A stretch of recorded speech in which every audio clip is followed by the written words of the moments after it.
ကဲ online မှာရှိကြတယ်မောင်သူကရဲ့ဒူဒီဝါသနာချင်းကြီးကိုမောင်များအားလုံးပဲမင်္ဂလာပါဗျမောင်သူကရဲ့ YouTube channel တက်ကလေးကနေပြီးအားလုံးသောချင်းမျိုးတွေကိုပြန်လည်ကြိုဆိုလိုက်ပါတယ်ဗျာနော်ကဲမောင်သူက YouTube channel တက်ကလေးကိုလည်းနော်အကောင့်တက်ကလေးဖြစ်တဲ့အတွက်အားလုံးသောချင်းမျိုးတွေအားလုံးပဲနော်ကျွန်တော်ရဲ့လူရင်းလူကနော်ကျွန်တော်အားပေးကြတဲ့မိသားစုဝင်တွေအားလုံးဒီ channel တက်ကလေးကိုလည်း like subscribe လေးတွေနော်နှိပ်ထားပေးကြပါဦးလို့နော်ဆိုမကောင်းဟာလားနော်ပြောချင်ပါတယ်like subscribe လေးတွေမနှိပ်ရသေးတဲ့မျိုးတွေเนาะ like subscribe လေးတွေဒီ channel တက်ကလေးကိုနှိပ်ထားပေးကြပါအောင်ပေါ့เนาะရှင်မျိုးတွေအားလုံးပဲကဲတော့ဒီတပွဲစားအတွက်ကိုကျွန်တော်ဘာတွေပေးမယ်လဲဆိုတော့ပေါ့เนาะကျွန်တော်ရဲ့ရှင်မျိုးတွေဟာလားเนาะကြံခဲ့တဲ့ပွဲကတပွဲစားအတွက်ကိုပတ်သီးတွေတောင်းထားတဲ့မျိုးတွေရှိတယ်တပွဲစားအတွက်ကို break တွေတောင်းထားတဲ့မျိုးတွေရှိရပေါ့เนาะကဲတော့ကျွန်တော်တို့ကဏ္ဍတစ်လုံးကိုဟာလားเนาะရမ်းပြီးတော့ပတ်နေမဲ့စာ break တစ်လုံးကိုရမ်းပြီးတော့ like နေမဲ့စာဟာလားเนาะအခုလိုမျိုးမူလေးတွေစိုင်းလေးတွေနဲ့เนาะတပွဲစားမှာနော်လုံးဝမပြောက်ပတ်သည်ဟာလားပြီးတော့ရင်အလုံးသောချင်းမျိုးတွေလိုက်ချင်တဲ့ဇာတိုးပတ်သည်ဆိုလို့ရှင်လည်းပဲကျွန်တော်အလုံးသောချင်းမျိုးတွေပေါ့နော်ကျွန်တော်ဒီ1ရက်2ရက်3ရက်နော်မြေအားလုံးပဲဒီ3ရက်ကိုလုံးဝကြော်လာမင်းမဟုတ်တဲ့ဟာလားပတ်သည်တွေကိုပဲကျွန်တော်ပေးခဲ့မယ်ဒါမှမဟုတ်ဘူးနော်ကဏ္ဍတစ်လုံးလေးကိုပဲတပွဲစာမှာကဏ္ဍတစ်လုံးလေးကိုပဲချင်းတီကြမယ်ကဏ္ဍတစ်လုံးလေးကိုပဲဇာတိုးပတ်သည်လိုက်ချင်တယ်ဇာတိုးပတ်သည်ပဲလိုချင်တယ်ဆိုရင်ဇာတိုးပတ်သည်တပွဲစာတစ်လုံးလေးပဲကျွန်တော်ချုပ်ပြပေးခဲ့မယ်နော်ဇာရုပ်ပတ်တိလိုချင်တဲ့မျိုးတွေကိုဇာရုပ်ပတ်တိတစ်လုံးနဲ့ကျွန်တော်ပေးခဲ့မယ်နော်3ရက်မကျော်ဒီ3ရက်မကျော်ဖောင်းဝဲမပါနော်ဒီ3ရက်မကျော်လိုချင်တဲ့ဆိုတဲ့ပတ်တိကိုလည်းပေးခဲ့မယ်ဟာလားဒါမဲ့အလုံးသောချင်းမျိုးတွေဒီဘဲမှာကကောင်းတာကဇာရုပ်ပတ်တိကိုပဲကျွန်တော်လိုက်စေခြင်းတယ်ဇာရုပ်ပတ်တိဒီ3ရက်စာကိုဒီ1ရက်2ရက်3ရက်ဒီ3ရက်တာမှာအလုံးသောမျိုးတွေကဏ္ဍနှလုံးပတ်ရမယ်ချင်းနေကြမယ်ကဏ္ဍတပွဲစားဆိုလို့ရှိရင်ဇာရုပ်ပတ်တိတစ်လုံးနဲ့ပတ်ရမယ်နော်တရက်သေးပဲရှိတာနော်ဒီမှာတရက်ပဲကြံတော့တာအဲ့တော့အလုံးသောချင်းမျိုးတွေကိုပတ်သီးအနေနဲ့ယူပြီးတော့ကစားခြင်းနဲ့ဆိုလို့ရှိရင်နော်ဇာရိုးပတ်သီးကိုကျွန်တော်တင်ပြီးတော့ကစားစီခြင်းနဲ့နော်ဘရိတ်ဆိုရင်လည်းဒီလိုပဲအစိုးကြမဲ့ဘရိတ်ဒါမျိုးတွေကိုကျွန်တော်ပေးခြင်းတာပေါ့နော်ကဲတော့အလုံးသောချင်းမျိုးတွေဟုတ်လားကဲတော့အလုံးသောမျိုးတွေနော်ဟုတ်လားကျွန်တော်ရဲ့ဒီ channel လေးကို like subscribe မနေရသေးတဲ့မျိုးတွေအားလုံးပဲနော်like subscribe လေးတွေနှိပ်ပြီးပါเนาะမျိုးတွေအားလုံးပဲအဲ့တော့ကဲတော့အလုံးသောမျိုးတွေပေါ့เนาะဟလာတပွဲသားမှာပါလေးတွေကြမလဲပါလေးတွေလာမလဲကဲအရင်ဆုံးအလုံးသောချင်းမျိုးတွေကျွန်တော်ပတ်သီးလေးစပေးမယ်ပေါ့เนาะပတ်သီးလေးစပြီးတော့ပေးမယ်ပတ်သီးကအလုံးသောချင်းမျိုးတွေ3ရက်မကျော်ပတ်သီးပေါ့เนาะ3ရက်မကျော်ပတ်သီး3ရက်မကျော်ပတ်သီးမှာကဘာပတ်သီးတွေကြမလဲဘာပတ်သီးတွေလာမလဲပေါ့နော်ဒီမျိုးတွေအားလုံးပဲဟုတ်လားဘာပတ်သီးတွေကြမလဲဘာပတ်သီးတွေလာမလဲဒါလေးကိုကျွန်တော်ပြီးခြင်းနေပေါ့ကဲတော့ဒီမှာကအားလုံးသောချင်းမျိုးတွေပေါ့နော်ဒီမှာကဘယ်လိုလာမလဲဆိုတော့ဒီကနေစပြီးတော့ပြီးနေတာပေါ့နော်ဒါဒီနှစ်ရဲ့ဒီတိရဲ့နှလုံးပေါင်းခြင်းဒီနေ့ရဲ့ဒီတည့်ရဲ့နှလုံးပေါင်းကြီးညီ3နဲ့3ရက်ပါဝါသည်ရှိအဲ့ဒီ38ပတ်သေးဒီအားလုံးသောချင်းမျိုးတွေသူကဒီ3ရက်ကိုကြော်မှာမဟုတ်ဘူး38ပတ်သေးအားလုံးသောချင်းမျိုးတွေ3ရက်တည်းမှာ3ပတ်သေးလေးကြာဒီမှာလည်းဒီလိုပဲ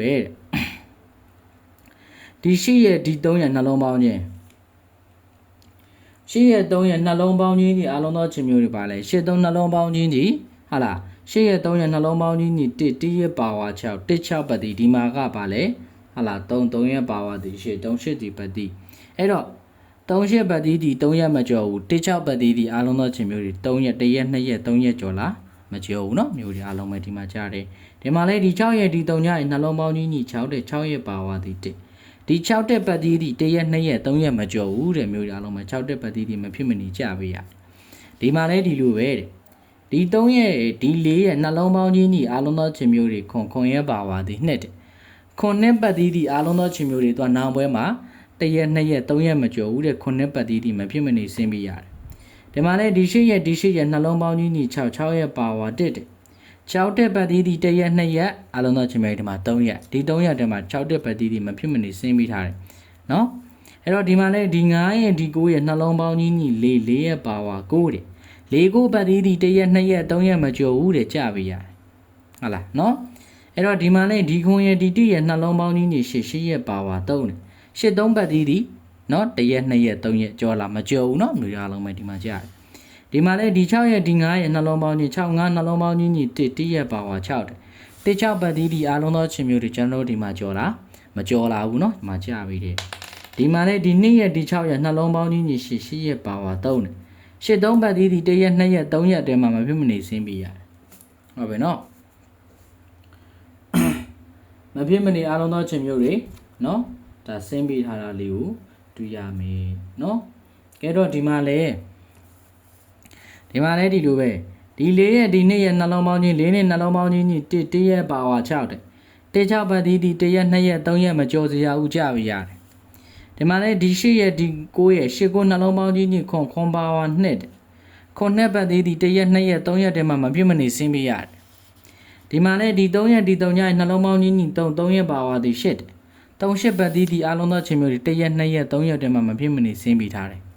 ဟုတ်ပြီနော်ဒီမှာလေဒီ6ရက်ဒီ9ရက်နှလုံးပေါင်းကြီးညီ1ရက်ပါဝါ6 6ပတ်တီးဒီ1ရက်2ရက်3ရက်တွင်မှာနော်မလာပြီးတာလေအဲ့တော့ဒီမှာလေ8ရက်နှလုံးပေါင်းကြီးညီ6ရက်ပါဝါ1 6တက်ပတ်တီးဒီ1ရက်2ရက်3ရက်တွင်မှာမဖြစ်မနေလာပြီးရတယ်ဒီ3ရက်တွင်ထဲမှာနော်ဒီမှာလေဒီ6ရက်ဒီ9ရက်နှလုံးပေါင်းကြီးညီ9ပါဝါ3ညရတယ်9 3ညပတ်တီးဒီ1ရက်2ရက်3ရက်ဒီ3ရက်တွင်မှာ9 3ညပတ်တီးမဖြစ်မနေဆင်းပြီးရမယ်ဒီမှာလေဒီ4ရက်နှလုံးပေါင်းကြီးညီ8ရက်ပါဝါ3တယ်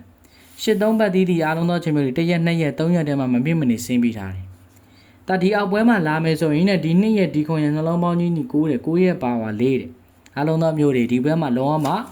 1ရက်2ရက်3ရက်ဒီ3ရက်ကိုလောအောင်မှာမကြော်လာတဲ့ပတ်တီးဒီဘာပတ်တီးလဲ9 4ပတ်တီး။နောက်မျိုးတာလုံးပဲ။ဟာလား9 4ပတ်တီး9 4ပတ်တီးဒီ1ရက်2ရက်3ရက်တည်းမှာမပြည့်မနေတစ်ချိန်ဆင်းပြီးရမယ်။နော်ကိုလေးပတ်တီးဒီဘလောက်ထိကိုလေးပတ်တီးကဘလောက်ထိကောင်းလဲဆိုရင်ကိုလေးပတ်တီးကဘလောက်ထိကောင်းလဲဆိုရင်ချင်းမျိုးတွေဒီမှာလဲတစ်ချက်ရှိမယ်ဒီ9ရဲ့ဒီခွန်ရနှလုံးပေါင်းချင်းကြီး9ခွန်နှလုံးပေါင်းချင်းကြီးချင်းမျိုးတွေ9ခွန်နှလုံးပေါင်းချင်းကြီး2ရက်ပါဝါဒီခွန်9ခွန်နှလုံးပေါင်းချင်း2ခွန်ပတ်တီးဒီသူလဲ3ရက်မကျော်ဘူးကြပြီရတယ်ဒီမှာလဲဒီ9ရဲ့ဒီခွန်ရနှလုံးပေါင်းချင်းကြီးကလည်းပဲ2ရက်ပါဝါဒီခွန်2ခွန်ပတ်တီးဒီနော်3ရက်မကျော်ဘူးအဲ့တော့ဒီမှာလည်းဒီ9ရက်ဒီ6ရက်နှလုံးပေါင်းကြီးညီ1ရက်ပါဝါ6အဲ့ဒီ6ပတ်တီးဒီအားလုံးသောချင်းမျိုး1ရက်2ရက်3ရက်မကျော်စရာကိုကြာပြီဟုတ်ပြီနော်ဒီမှာတော့အားလုံးသောချင်းမျိုးတွေဖောင်းပွဲလေးရှိတော့ကြော်လိုက်မယ်အဲ့တော့ဒီ2ရက်ဒီ9ရက်နှလုံးပေါင်းကြီး2ရက်9ရက်နှလုံးပေါင်းကြီးညီ1ရက်ပါဝါ6 2 9နှလုံးပေါင်းကြီး6ပတ်တီးဒီအားလုံးသောချင်းမျိုးတွေ3ရက်ကျော်လာ2 9နှလုံးပေါင်းကြီး6ပတ်တီးဒီ3ရက်ကျော်လာမကျော်ဘူးเนาะအဲ့တော့ဒီခွန်ရဒီ3ရက်နှလုံးပေါင်းကြီးညီ3ညပါဝါဒီ9 3ည9ပတ်တီးဒီ3ရက်ကျော်လာခြင်းမျိုးတွေမကျော်လာဘူးเนาะဒီမှာစောကြီးကြပြီးတာဒီခွန်ရနှလုံးပေါင်းကြီးညီ4ရက်ပါဝါ9တဲ့ခွန်နှလုံးပေါင်းကြီး4 9ပတ်တီးဒီ3ရက်ကျော်လာလားမကျော်ဘူးเนาะမျိုးအားလုံးပဲဒီမှာဆင်းပြီးတာစောကြီးပဲဒီ9ရက်ဒီ3ညရဲ့နှလုံးပေါင်းကြီးညီ9တဲ့9ရက်ပါဝါ4တဲ့4 9 9အား9 3ညနှလုံးပေါင်းကြီး9 4ပတ်တီးဒီနာဝဲမှာအားလုံးသောမျိုးတွေ3ရက်ကျော်လာမကျော်ဘူးเนาะဒီ4ရက်ဒီ9ရက်နှလုံးပေါင်းကြီးညီ3နဲ့3ရက်ပါဝါဒီ8တယ်3 8ဒီအားလုံးသောမျိုး1ရက်2ရက်3ရက်အဲ့ဒီ3ရက်တည်းမှာမပြည့်မနေ3ပွဲတည်းမှာ3ရက်တည်းမှာမပြည့်မနေ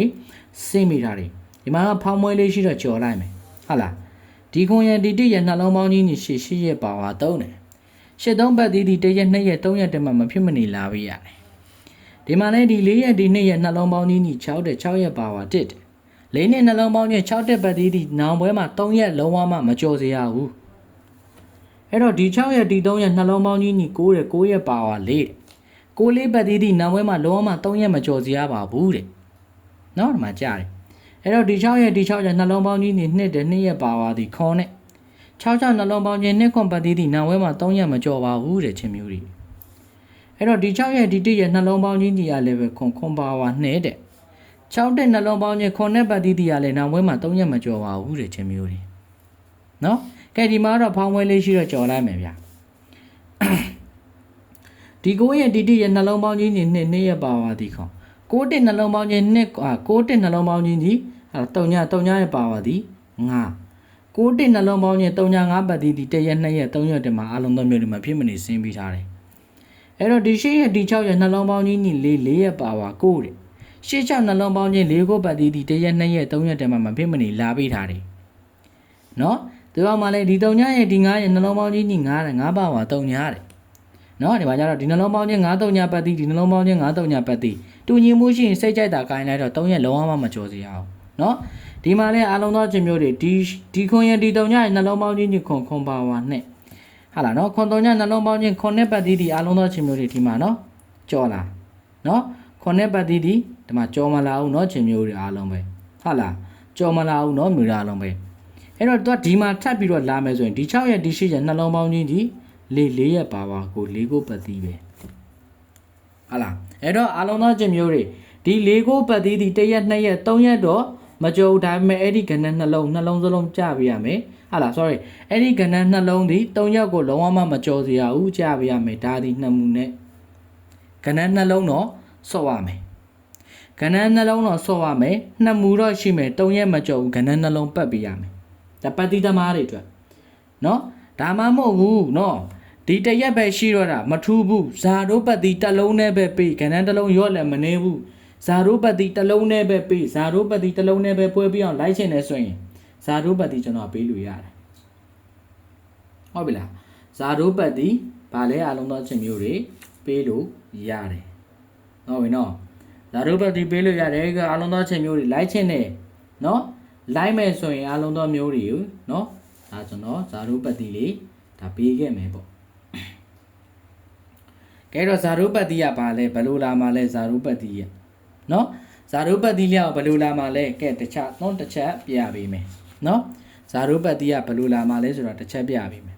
ဇာရုပတိဒီအားလုံးသောချင်းမျိုးတွေကျွန်တော်တို့ဒီမှာနော်ဇာရုပတိကဒီကနေပြီးတော့စပြီးတော့ပွဲတောက်လျှောက်တစ်ချက်မှမဖြတ်သေးတော့မဖောက်ပက်သေးတော့ဇာရုပတိပေါ့နော်အဲ့တော့ဒီ9ရဲ့ဒီ3ရဲ့ဒီ3ရဲ့3လုံးပေါင်းခြင်း933လုံးပေါင်းခြင်းဒီ93နှလုံးပေါင်းခြင်းဒီ8 3နဲ့ပေါင်းခြင်းဒီဘာလဲအားလုံးသောချင်းမျိုးတွေတစ်အဲ့ဒီတစ်ဒီအားလုံးသောချင်းမျိုးတွေနာပွဲမှာဇာရုပတ်တီဒီမှာလဲဒီ3ရက်ဒီ3ညရဲ့ဟာလားဒီ4ရက်3လုံးပေါင်းချင်းညီခွန်3ည4 3လုံးပေါင်းချင်းညီခွန်အဲ့ဒီခွန်ဒီနာပွဲမှာဇာရုပတ်တီဟာလား1ရက်4ရက်ဟာလား1 4 5 3လုံးပေါင်းချင်း1ရက်4ရက်5ရက်3လုံးပေါင်းချင်းညီ3ညအဲ့ဒီ3ညဒီနာပွဲမှာလုံးဝမှဇာရုပတ်တိမပြောက်ပတ်တိလို့လည်းပြောလို့ရတယ်ဇာရုပတ်တိလို့လည်းပြောလို့ရတယ်အဲ့တော့ဒီ2ရဲ့6ရဲ့နှလုံးပေါင်းကြီးညီ8ကိုဒီ8နဲ့ပေါင်းကြီးညီရလဲပဲ6အဲ့ဒီ6ဒီအလုံးသောချင်းမျိုးတွေနာဝဲမှာလုံးဝမှနော်မပြောက်ဇာရုပတ်တိခွန်ရဲ့9ရဲ့နှလုံးပေါင်းကြီးညီ6ကို4နဲ့ပေါင်းကြီးညီ3ညအဲ့ဒီ3ညဒီနာဝဲမှာလုံးဝမှမပြောက်ပတ်တိတစ်လုံးနဲ့ပတ်တော့ချင်းမျိုးတွေဟုတ်လားဇာရုလိုက်တစ်လုံးနဲ့လိုက်နော်တပွဲစာစင်းပေးရမယ်တလုံးနဲ့ကြပေးရမယ်အဲ့တော့ဒီခွန်ရဲ့1ရဲ့နှလုံးပေါင်းကြီးညီ8ကို3နဲ့ပေါင်းကြီးညီပါလေတစ်အဲ့ဒီတစ်ဒီနာဝဲမှာလုံးဝမှဇာရုပတ်တိမပြောက်ပတ်တိနော်အဲ့တော့ဒီ6ရဲ့နှလုံးပေါင်းကြီးညီ2ကို9နဲ့ပေါင်းကြီးညီတစ်အဲ့ဒီတစ်ဒီနာဝဲမှာလုံးဝမှမပြောက်ဇာရုပတ်တိနော်အဲ့တော့ဒီ9ရဲ့6ရဲ့နှလုံးပေါင်းကြီးညီတစ်ကိုဟာလားနော်4နဲ့ပေါင်းကြီးညီ9အဲ့ဒီ9ဒီနာဝဲမှာလုံးဝမပြောက်ပတ်သည်တသက်စာကိုမပြောက်ပတ်သည်ထုတ်ဝေထားတာချင်းမျိုးတွေအားလုံးပဲလိုက်ရဲတဲ့ဆိုတဲ့မျိုးတွေအားလုံးပဲလိုက်တက်လုံးနဲ့ကိုထိထိမိမိလေးလိုက်ရမယ်ဟုတ်လားနော်ထိထိမိမိလေးလိုက်ရမယ်အဲ့တော့ဒီ1ရဲ့ဒီ9ရဲ့နှလုံးပေါင်းကြီးညီ3ညကိုဒီ8နဲ့ပေါင်းကြီးညီ8ဟာလားအဲ့ဒီ8ဒီအားလုံးသောချင်းမျိုးတွေနာဝဲမှာလုံးဝမပြောက်ဇာရုပတ်သည်လုံးဝမပြောက်ဘူးเนาะချင်းမျိုးတွေတလုံးနဲ့လာတလုံးနဲ့လည်းလာတယ်ပြောက်လည်းမပြောက်ဘူးအဲ့တော့ဒီ3ရက်နှလုံးပေါင်းကြီးညီ6ကို8နဲ့ပေါင်းကြီးညီ4အဲ့ဒီ4ဒီနာဝဲမှာလုံးဝမပြောက်ပတ်သည်အဲ့တော့ဒီ3ညခွန်နဲ့3လုံးပေါင်းကြီး3ညခွန်နဲ့3လုံးပေါင်းကြီးညီကိုအဲ့ဒီ9ဒီနာဝဲမှာလုံးဝမပြောက်ပတ်သည်မပြောက်တဲ့အပြင်ကိုဇာတို့လိုက်လို့ရတယ်เนาะချင်း3ညရဲ့4ရဲ့နှလုံးပေါင်းကြီးညီ4ကို2နဲ့ပေါင်းကြီးညီ6အဲ့ဒီ6ဒီနာဝဲမှာလုံးဝမပြောက်ဇာတို့ပတ်သည်ဟုတ်လား9ရဲ့8ရဲ့နှလုံးပေါင်းကြီးညီခွန်3နဲ့ပေါင်းကြီးညီ3ညအဲ့ဒီ3ညဒီနာဝဲမှာလုံးဝမပြောက်ပတ်သည်စိတ်ကြိုက်တာပတ်အမျိုးရဲတာပတ်9ရဲ့3ညရဲ့ဒီ6ရဲ့3လုံးပေါင်းကြီး9 3ည6 3လုံးပေါင်းကြီးညီ9အဲ့ဒီ9ဒီနာဝဲမှာလုံးဝမပြောက်ပတ်သည်မပြောက်စာတို့ပတ်သည်1ရဲ့ဒီ6ရဲ့3လုံးပေါင်းကြီးညီ8ပါအဲ့ဒီ8ဒီနာဝဲမှာလုံးဝမပြောက်ပတ်သည်ဟုတ်လားမပြောက်ပတ်သည်တစ်လုံးနဲ့လိုက်ချင်တဲ့မျိုးတော့ကိုပြပြီးနေတာနော်ဒီ9ရဲ့2ရဲ့နှလုံးပေါင်းကြီးညီခွန်6နဲ့ပေါင်းကြီးညီ3 အဲ့ဒီ3ဒီနောက်ဝဲမှာလုံးဝမပြောက်ကြိုက်တယ်လို့လိုက်လို့ရတယ်အဲ့တော့6 3 9နှလုံးပေါင်းခြင်း4 3လုံးပေါင်းခြင်း4 6 3 9 9နဲ့ပေါင်းခြင်း4အဲ့ဒီ4ဒီနောက်ဝဲမှာလုံးဝမပြောက်ပတ်သည်ဇာရိုးပတ်သည်ဟုတ်လားအဲ့တော့ဒီ3လုံးပေါင်းခြင်းညီ6နော်မျိုးရအောင်ပဲ2 6နှလုံးပေါင်းခြင်းညီ8အဲ့လား2 6နှလုံးပေါင်းခြင်းညီ8 8ကို8နဲ့ပေါင်းခြင်းညီ6အဲ့ဒီ6ဒီနောက်ဝဲမှာလုံးဝဇာရိုးပတ်သည်ရှင်မျိုးများဟုတ်ပြီနော်အဲ့တော့ဒီ8ရဲ့1ရဲ့နှလုံးပေါင်းခြင်းညီ9နော်3နဲ့ပေါင်းခြင်းညီ2အဲ့ဒီ2ဒီနောက်ဝဲမှာလုံးဝဇာရိုးပတ်သည်ဒီ3လုံးပေါင်းခြင်း2ဒီဇာရိုးပတ်သည်တစ်လုံးနဲ့တော့မျိုးရဒီမှာတော့တလားနော်တောက်ကြနေလေးဖောင်းထားတော့ကျော်လိုက်မယ်9ရဲ့6ရဲ့နှလုံးပေါင်းခြင်းညီ9 6နဲ့ပေါင်းခြင်းညီ3ဟော9ရဲ့6ရဲ့9 1နှလုံးပေါင်းခြင်းညီ6 6ကို6နဲ့ပေါင်းခြင်းညီ2အဲ့ဒီ2ဒီအားလုံးသောချင်းမျိုးတွေနောက်ဝဲမှာလုံးဝမပြောက်ပတ်သည်ဟာလားပြောင်းလည်းမပြောက်ဘူးတကယ်လည်းမပြောက်ဘူးเนาะအဲ့တော့8ရဲ့6ရဲ့နှလုံးပေါင်းခြင်းညီ4 4ကို2နဲ့ပေါင်းခြင်းညီ6ပဲအဲ့ဒီ6ဒီနောက်ဝဲမှာလုံးဝမပြောက်ပတ်သည်ဇာရိုးပတ်သည်เนาะမပြောက်တဲ့ပြင်လိုက်ရှင်နေဆိုရင်ဇာရိုးလိုက်လို့ရတယ်အဲ့ဒါလောက်ထိခိုင်းပါတယ်9ရဲ့9ရဲ့နှလုံးပေါင်းခြင်းညီ4 4ကို3နဲ့ပေါင်းခြင်းညီခွန်အဲ့ဒီခွန်ဒီနောက်ဝဲမှာလုံးဝဇာရိုးမပြောက်ပတ်သည်အဲ့တော့3ညရဲ့3ညเนาะ3ည4 3ည3ည3လုံးပေါင်းခြင်းညီ4အဲ့ဒီ4ဒီနောက်ဝဲမှာလုံးဝမပြောက်ပတ်သည်ဟုတ်လားဒါဒီမှာလာမယ်ဆိုရင်ဒီခွန်ရဲ့8ရဲ့နှလုံးပေါင်းခြင်းညီ9 9ကို3နဲ့ပေါင်းခြင်းညီဟုတ်လား9ကို3နဲ့ပေါင်းခြင်းညီ8အဲ့ဒီ8ဒီအားလုံးသောချင်းမျိုးတွေဒီဘက်မှာလုံးဝမပြောက်ပါဘူးတဲ့ဟုတ်ပြီလားအဲ့ဒီ8ဒီအားလုံးသောချင်းမျိုးတွေဒီဘက်မှာလုံးဝမပြောက်ဘူးဟုတ်လားမပြောက်ဘူးမပြောက်ပတ်သည်เนาะမျိုးအားလုံးပဲပြောက်လည်းမပြောက်ဘူးပြောက်ပါလည်းမဟုတ်ဘူးအစိုးရကြပြရမယ်ပတ်သည်ဖြစ်တယ်ဟုတ်လားကြိုက်လာချင်းမျိုးတွေအားလုံးပဲเนาะကြိုင်းနေတတ်ရင်เนาะကိုင်းလို့ရတယ်ဘာလဲအားလုံးသောချင်းမျိုးတွေတပွဲသားတဲ့ပတ်သီးသီးမပြောက်ပတ်သီးသီးဟလားဇာရိုးပတ်သီးသီးအားလုံးသောချင်းမျိုးတွေဘာလဲရှစ်ဒီဇာရိုးပတ်သီးပြီးွားရင်အားလုံးသောချင်းမျိုးတွေဘရိတ်ဟလားဘရိတ်ကိုလိုက်ခြင်းနဲ့ဘရိတ်ထဲမှာဘာဘရိတ်ကိုလိုက်ရင်ကောင်းမလဲဘရိတ်ကိုချုပ်ပြီးတော့လိုက်နေတဲ့ချင်းမျိုးတွေအတွက်ဘာဘရိတ်မှမလိုက်ပါနဲ့မျိုးတွေအားလုံးပဲ38ဘရိတ်เนาะအကောင်းဆုံးတာဖြစ်တယ်ပွဲတိုင်းလဲကြာရမယ်ဘရိတ်เนาะများလုံးပဲ38ဘရိတ်တာဒီဘက်မှာအကောင်းဆုံးဖြစ်တဲ့ချင်းမျိုးတွေအားလုံးပဲเนาะဘရိတ်ကိုချိန်နေတဲ့လို့လူချင်းမျိုးလိုက်ရှင်းနေဆိုလို့ရှိရင်38ဘရိတ်ကိုကျွန်တော် recommend ပေးချင်ပါတယ်38ဘရိတ်ရဲ့ခိုင်မာမှုကပွဲပေါင်းဘယ်လောက်ထိရှိထားလဲဆိုတော့အားလုံးသောချင်းမျိုးတွေကျွန်တော်တစ်ချက်ပြပေးပါမယ်เนาะဟုတ်လားဒီကနေပါစပြီးတော့38ဘရိတ်ဒီတောင်းလျှောက်ပေးထားတယ်ချင်းမျိုးတွေအားလုံးပဲเนาะ38ဘရိတ်เนาะဒါပွဲကိုကျွန်တော်တစ်ချက်ပဲချစ်ပြပေးမယ်เนาะဟုတ်လား38 break 38 break 38 break เนาะ38 break ဟုတ်လားဒီမှာလဲပါလာထားလဲ38 break များသောအားဖြင့်ဒီ38 break ဒီဘော်ဒဘူးမကျော်ပြတယ်3ရက်မကျော်ဘူးပေါ့เนาะ3ရက်တွင်းထဲမှာကြာတာများတယ်ဒီမှာ38 break เนาะဒီမှာ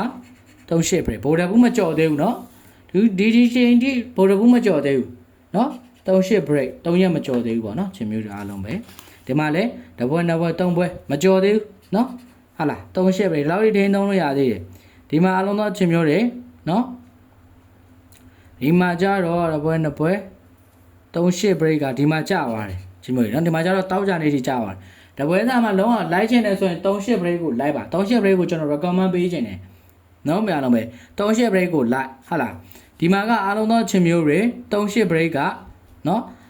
ဒီမှာတောက်ကြနေမှာကြာလာပြီဆိုရင်ကျင်းသေးပြီနောက်ဝဲမှာအစောကြီးကြတယ်အဲ့ဒီ break က38 break အစောကြီးပဲထပ်လာတယ်เนาะဒီမှာဘာလာထားလဲဒီမှာဆိုရင်38 break ဟာလားဒီမှာနောက်ဆုံးမှာကြာတယ်နောက်ဆုံးမှာကြာပြီဆိုရင်အားလုံးသောချင်းမျိုးတွေနောက်ဝဲမှာအဲ့ဒီ38 break ဒီ3ရက်မကျော်တော့ဘူးကျင်းနေပြီကိုင်းလိုက်တော့ဟာလား38 break ဒီမှာ38 break เนาะတပွဲကိုတစ်ချက်အမြဲတမ်းကြာနေတဲ့38 break เนาะဒါမှတောက်ကြနေမှာကြာပြီအဲ့လိုတောက်ကြနေမှာကြာပြီဆိုရင်နာဝဲမှာအစောကြီးကိုင်မှာအစောကြီးကြာပြီမာလေးလားအင်္ဂါတွင်ထဲမှာကြာပြီ38 break ဟာလားသူဒီအောင်မှာပါလာထားတယ်เนาะ38 break sorry ဒီအောင်မှာပါလာထားတယ်38 break ဒီအောင်မှာ38 break ပဲเนาะပွဲတိုင်းတောင်းလျှောက်ပေးနေတာ break 38 break မျိုးတွေအားလုံးပဲ နော်ဒါကျွန်တော်ပြပြီးမှသတိထားပြီးမြင်တဲ့ကိုရီတွေမှလည်းမြင်မယ်ပထမဆုံးစပြီးတော့ကြိုတိပြီးတော့ကင်ထားတဲ့မျိုးတွေလည်းရှိကောင်းရှိမယ်အဲ့တော့ဒီဘက်မှာအားလုံးသောချင်းမျိုးတွေ38 break ဒီကျန်တဲ့ break မလာခြင်းနေပေးစေအဲ့ဒီ38 break ပေါ့နော်မြင်ရတော့မယ်အဲ့ဒီ38 break ဒီဘက်မှာကျင်းတွေလာမယ်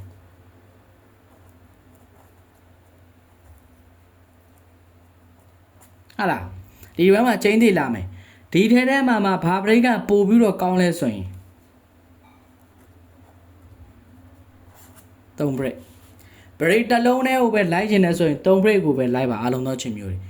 3 break ကိုဘာကြောင့်လိုက်မှာလဲဆိုရင် site တော့ကျွန်တော်ထပ်မပြပေးတော့ဘူးကျွန်တော်လိုက်เนาะကျွန်တော်ပြပေးတဲ့ live video file လေးအရင်ရှည်သွားမှာဆိုလို့ပေါ့เนาะအဲ့တော့လိုက်ချင်တယ်ဆိုရင်3 break ကိုလိုက်ပါအားလုံးသောချင်းမျိုးတွေเนาะ3 break ကိုပဲတင်ပြီးတော့လိုက်ပါမျိုးတွေအားလုံးပဲเนาะ3 break ကိုတင်ပြီးတော့လိုက်မယ်ဇာရိုးပတ်ဒီဒီမှာကဏ္ဍနှလုံးရှိတယ်ဇာရိုးเนาะ sorry break ကဒီမှာ38 break ထဲမှာ3 break ကိုတင်ပြီးတော့လိုက်မယ်ဇာရိုးပတ်ဒီက2မျိုးရှိတယ်3ရက်မကျော်ပတ်ဒီနဲ့ဒီ3ရက်မကျော်ပတ်ဒီနဲ့တပွဲသားမှာကျင်းနေကြမယ်တစ်လုံးနဲ့သောဇာရိုးပတ်ဒီအဲ့ဒီနှစ်ခုတွေကတော့ကိုကြိုက်နေတဲ့တာယူတော့เนาะဒီမှာက2မျိုးเนาะဒီထဲမှာကအလုံးသောချင်းမျိုးတွေเนาะအမျိုးမျိုးရှိတယ်ဒီထဲမှာကိုကဘာကိုအာဒီတာရှိတာလဲဘရိတ်ထဲမှာ3ဘရိတ်တစ်ခုတည်းကိုပဲယူပြီးတော့သုံးကျင်သလားဇာရိုးပတ်တီးထဲမှာဆိုရင်เนาะ3ရက်မကျော်ကဏ္ဍနှလုံးကိုပဲပတ်မှာလားဒါမှမဟုတ်เนาะတပွဲစာမှာချုပ်ပြီးတဲ့ဇာရိုးပတ်တီးတစ်လုံးတည်းကိုပဲကရေုံကြီးပတ်မှာလားเนาะဇာရိုးပတ်တီးကိုမသုံးချင်ဘူးဘရိတ်ကိုပဲယူပြီးတော့သုံးမယ်3ဘရိတ်ကိုပဲအလုံးသောချင်းမျိုးတွေယူပြီးတော့သုံးပါလားဒါเนาะလူချင်းမျိုးတွေကြိုက်နေတဲ့တာယူပြီးတော့သုံးလို့ရတယ်เนาะကျွန်တော်ကတော့လာပြောပြเนาะပြောပြဆိုပြရုံလောက်ပဲเนาะမြင်ရတော့မယ်ထိုးတာမထိုးတာကအားလုံးသောเนาะထိုးတာမထိုးတာလူချင်းမျိုးနဲ့သက်ဆိုင်တယ်เนาะဒါကကျွန်တော်နဲ့မသက်ဆိုင်တော့ဘူးအဲ့တော့เนาะမျိုးရအောင်ပဲကျွန်တော်ပြလို့ရတာမှန်သမျှအကုန်ပြပေးခဲ့တယ်เนาะ channel လေးကို like subscribe မနေရသေးတဲ့ချင်းမျိုးတွေအားလုံးပဲ channel လေးကို like subscribe လေးနှိပ်ထားပေးပါနောက်เนาะနောက်ပွဲတန်းဒီထဲမှာဟာလားเนาะမပြောက်ပတ်သီးလိုချင်တဲ့မျိုးတွေကိုမပြောက်ပတ်သီးပေးမယ်ဗရိတ်လိုချင်တဲ့မျိုးတွေအတွက်ကိုကျွန်တော်ဒီ channel လေးထဲမှာပဲကျွန်တော်တီးတက်เนาะမပြောက်တပွဲစာအတွက်ကိုတီးတက်ကျွန်တော်ချုပ်ပြီးတော့ပေးမှဖြစ်တဲ့အတွက်စိတ်ဝင်စားလို့လိုချင်တဲ့ဆိုတဲ့ချင်းမျိုးများအားလုံးပဲဒီ channel လေးကို like subscribe လေးတွေနှိပ်ထားပေးကြပါဦးခင်ဗျာเนาะကဲတော့အားလုံးသောမျိုးတွေဟာလားကျွန်တော်တို့ဒီဟာကဘယ်လိုလိုက်မလဲဆိုတော့အားလုံးသောမျိုးတွေကျွန်တော်တို့เนาะကျွန်တော်ဒီလိုလေးရေးပေးလိုက်မယ်မနက်ဖြန်เนาะကျွန်တော်က6ရက်နေ့ကနေစမယ်ဆို6ရက်9ရက်10ရက်9ရက်เนาะ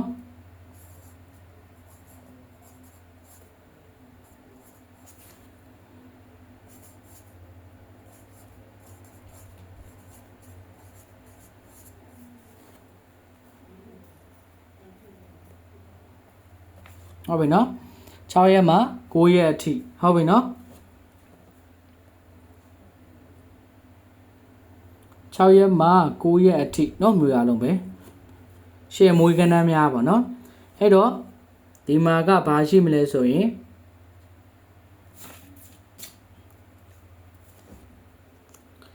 ဟလာ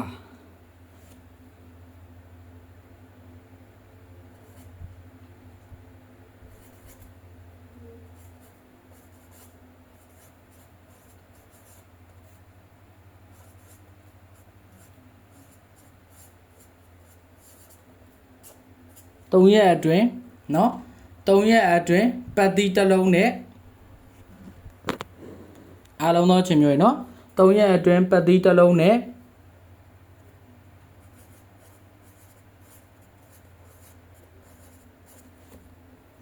တပ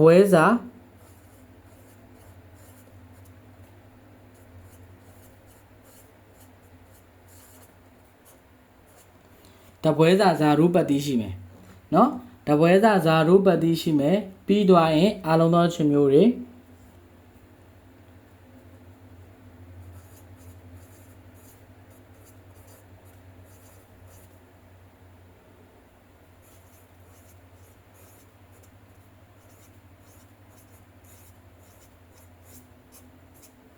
တပွဲစာဇာရူ break ဟုတ်လားနော်တပွဲစာဇာရူ break အဲ့ဒါကအားလုံးသောချင်းမျိုးတွေနော်တပွဲစာဇာရူ break ကဘာ break တွေလဲဆိုရင်တပွဲစာဇာရူ break က3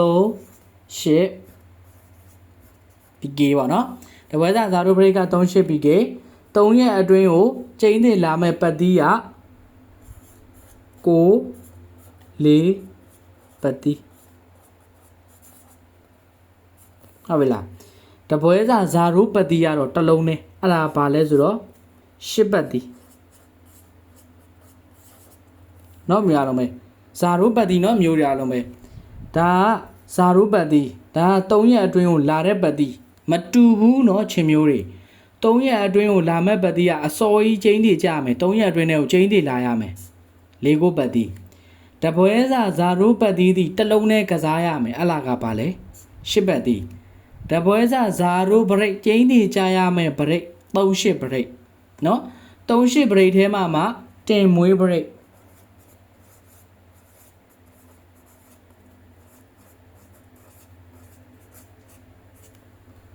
တင်မွေး break က3 break နော်တင်မွေး break က3 break 3 break ထဲမှာဆိုရင်ဘာတွေပါမလဲဆိုရင်3 3 1နဲ့နော်3 3 1နဲ့ပြီးသွားရင်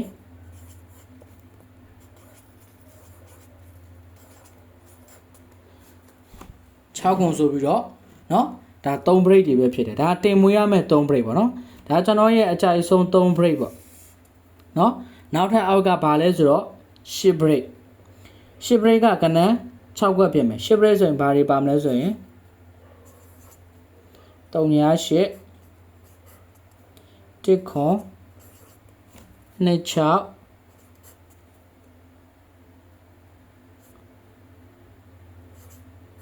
ဟလာ9ဘူးเนาะပြီးသွားရင်ဟလာ4ဘူး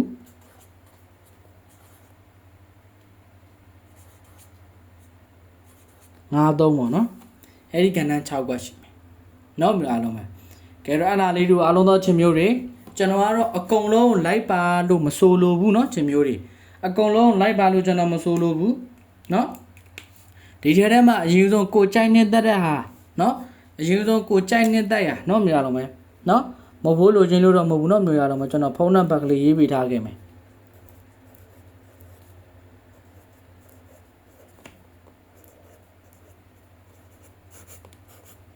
ဟုတ်လားအတူတူထင်မှာဆိုလို့ဒီဖုန်းနံပါတ်ကိုမှတ်မိသိပါတယ်အဲ့တော့အားလုံးသောချင်းမျိုးတွေဒီထဲမှာကိုကြိုက်နေတဲ့ရတစ်ခုကိုအရင်ဆုံးစိတ်ကြိုက်ရွေးလိုက်ရွေးပြီးဆိုတော့မှဇောက်ချပြီးတော့လောက်ပါနော်ထပ်ပြီးတော့ထပ်ကအချမ်းပေးခြင်းပါတယ်မတူဘူးเนาะချင်းမျိုးတွေတည်တည်ချာချာเนาะကျွန်တော်အခုမှရေးထားတဲ့စာလေးတွေကိုတည်တည်ချာချာလေးဖတ်ပြီးတော့ဒီကဏ္ဍလေးကိုတည်တည်ချာလေးလိုက်ပါเนาะပတ်သီးဆိုရင်ပြီးရောလို့မလုပ်ပါနဲ့3ရက်အတွင်းကိုကျင်းနေလာမဲ့ပတ်သီးဒီ4 9ပတ်သီးကဏ္ဍနှလုံးဆော့ဝါမှာဖြစ်တယ်တပွဲစာကျင်းနေလာမဲ့ဇာရိုးပတ်သီးဒီမဖြစ်မနေကျင်းနေလာမှာเนาะမှန်ထားတာလဲအလုံးသောချင်းမျိုးတွေဟလားเนาะမှန်ထားတာလဲအလုံးသောမျိုးတွေဒါ6နှစ်ဟလား6လကျော်နေပြီเนาะ6လကျော်နေပြီမျိုးတွေဒါတော့မှကျွန်တော်ရဲ့ကလန်ဒါစာရွက်က6လကျုပ်ပဲရှိတယ်6လကျော်နေပြီတပွဲစာဇာတို့ပတ်တီးကလုံးဝမပြောက်ခဲ့ဘူးဖောင်းပွဲ3ရက်တည်းရှိရတော့မပြောက်ခဲ့ဘူးပတ်တီးတွေကအဲ့လောက်ထိခိုင်နေအဲ့လောက်ထိမာတယ်ဇာတို့ပတ်တီးတစ်လုံးနဲ့လိုက်ချင်တယ်ဆိုရင်10ပတ်တီးကိုတစ်လုံးနဲ့ရဲရဲဝုန်းဝုန်းလိုက်ကျွန်တော် recommend ပေးချင်တာတော့တပွဲစာဇာတို့ပတ်တီးဆိုပေမဲ့ဖောင်းပွဲ1ရက်ရှိတာဖြစ်တဲ့အတွက်4ရက်ပဲစော့ရမှာเนาะ1ရက်ထဲအတွက်နဲ့တော့ကဏ္ဍအများကြီးတော့မစောတော့နဲ့ကျွန်တော်အကြံပေးချင်တာကတော့တပွဲစာဇာရိုးပတ်တီကိုရဲရဲဝုန်းဝုန်းစောချင်တယ်ဆိုရင်ဒီဇာရိုးပတ်တီเนาะပတ်တီနေထားနဲ့တုံးချင်တယ်ဆိုရင်ဇာရိုးပတ်တီဒီရှစ်ကိုကျွန်တော်လိုက်စေချင်တယ်ဒါကျွန်တော်အကြိုက်ပေါ့เนาะတပွဲစာ break က38 break ကိုကျွန်တော်တွေ့တယ်38 break ထဲမှာအာသီသားကြီးလို့လိုက်ချင်တယ်ဆိုရင်3 break ကိုတင်ပြီးတော့လိုက်ပါ3 break ကိုတင်ပြီးတော့မွေးပါမဖြစ်မနေကျင်းနေကြရမယ်ပေါ့เนาะဒါကျွန်တော်ရဲ့အကြိုက်ဆုံးနေပေါ့เนาะကျွန်တော်ရဲ့အကြိုက်ဆုံးနေကျွန်တော်ထပ်ပြီးတော့เนาะဒါမင်းလေးနဲ့เนาะအလားမျိုးတွေအားလုံးပဲเนาะချစ်ပြမယ်ကျွန်တော်ရဲ့အကြိုက်ဆုံးလေးတွေပါเนาะ break ထဲမှာဆိုလို့ရှင်လေဒါเนาะဒီ break ဟာလားဒါကျွန်တော်ရဲ့အကြိုက်ဆုံးလေးတွေကျွန်တော်ချစ်ပြပေးခဲ့ပြီเนาะကဲတော့အားလုံးသောချင်းမျိုးတွေเนาะ channel ကို subscribe မနေရသေးတဲ့မိသားစုဝင်တွေအားလုံးပဲ channel ကို like subscribe လေးနှိပ်ထားပေးခဲ့ကြဖို့မေတ္တာရက်ခံပါတယ်လက်မလေးနှိပ်ခဲ့ကြဖို့လည်းမေတ္တာရက်ခံပါတယ်ကဲတော့အားလုံးသောချင်းမျိုးတွေအားလုံးပဲကျမ်းမာလို့ချမ်းသာကြပါစေလို့เนาะကဲမျိုးတွေအားလုံးပဲဘိုင်းဘိုင်းပါ